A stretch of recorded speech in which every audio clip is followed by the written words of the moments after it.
Old friends from the Yale School of Drama, Sigourney Weaver and Christopher Durang are reunited in a new play, by him, starring her, as Masha, a glamorous actress visiting the family home in Vanya and Sonia and Masha and Spike.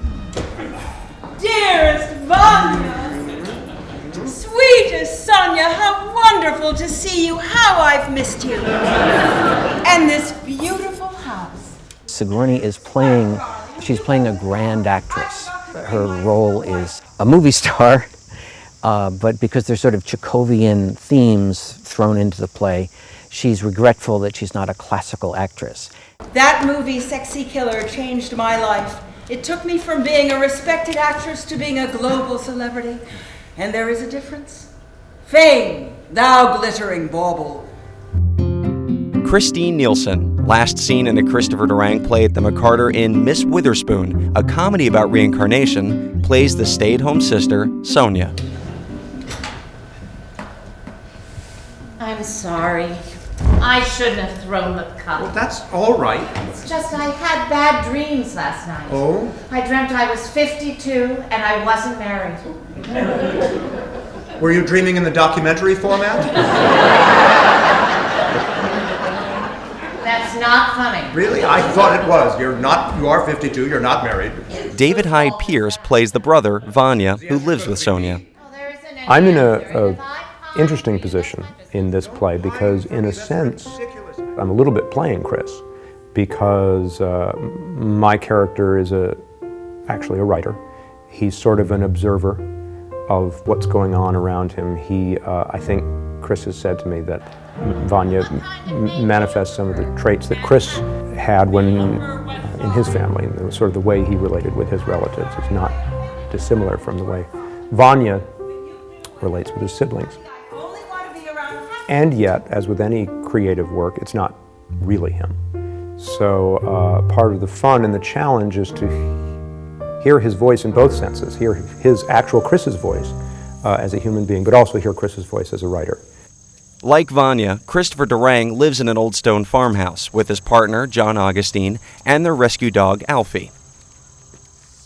The setting began to remind him of the melancholy family dramas of the Russian playwright Anton Chekov. A few years ago, I started living here, which, because a lot of Chekov plays, there are certain characters who are living in a country house while the glamorous people are off doing something else. Madame Arkadina in Seagull is the glamorous actress, and her son is unsure of himself and living in this house and has never done anything else. So I feel that I've kind of written a comedy based on what if I were a Chekov character, and what if I had not gone out into the world and followed some dreams, frankly, but had stayed home and was bitter. Although I must say that as I wrote it, Sonia ends up being more bitter than Vanya does. Vanya also started to be the mediator between the two sisters, which was a role I played in my family of origin between my parents when they would argue. So my father had an alcohol problem and my mother was very upset about it, and he didn't think he had a problem, and they fought a great deal, and I was the only child, and I was sort of trapped when they would fight. You know, there's the famous saying, write about what you know. Durang's plays are comedies, but he doesn't turn away from the real, darker emotions of life. I don't think you believe I'll meet anyone at this party. I think you looked at me with pity as I said that. No, not at all. One should stay open to unexpected possibilities. I think you could meet someone there tonight. Our lives are over. Yes, I think so. Still, I'll go to the party, and I won't go drink. We were talking last night about how great Chekov is, where it's ludicrously funny at times and then deeply, deeply sad and tragic at others, the disappointments of life. And it kind of catches you by surprise, both. And I think Chris has captured that in this play. It makes reference to Chekhov characters and themes and mixes them all up. I've been sometimes saying I've been taking those characters and themes and putting them in a blender and mixing them up. But it's actually more realistic. It's more of the characters are more written real. but it's a comedy, if that makes sense.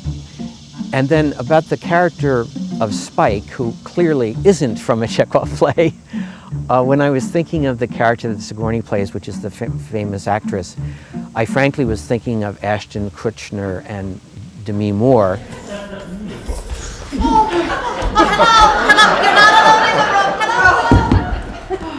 I'm sorry, it's just all rather new for me. Really? You've had 5 husbands. Hey, I like older women. I would describe this play as epic in the exact same way. There's a famous description of Chekov's plays. I think it might have been specifically about the cherry orchard, in which someone said, nothing happens except one world ends and another one begins. That's a little freighted, that's a little heavy for this comedy, except that there are big themes in this show, and important things talked about, not in a precious way, but in a very, I think, funny but also powerful way. We need you! Oh, look, he's seen her. He's waving. Lunch is almost ready! No! Don't bring the girls! There's not enough lunch! Tell her to go home! Oh, the girl's coming with him. But I think life is a comedy. I mean, I choose to see the world as funny because otherwise we'd all run screaming, tearing our hair out. And I think in this play, because it's so human and because he has taken the family, he has taken middle age, he has taken disappointment, and he's found ways to sort of shine a light on it that are very, very funny. As well, I mean, I don't think he shies away from the darkness that is just around the corner if we let it in, if we open that door. I do hope that people listening will know that it is a comedy. It's not as despairing as Chekov plays can be. Come on, Alfie, come on.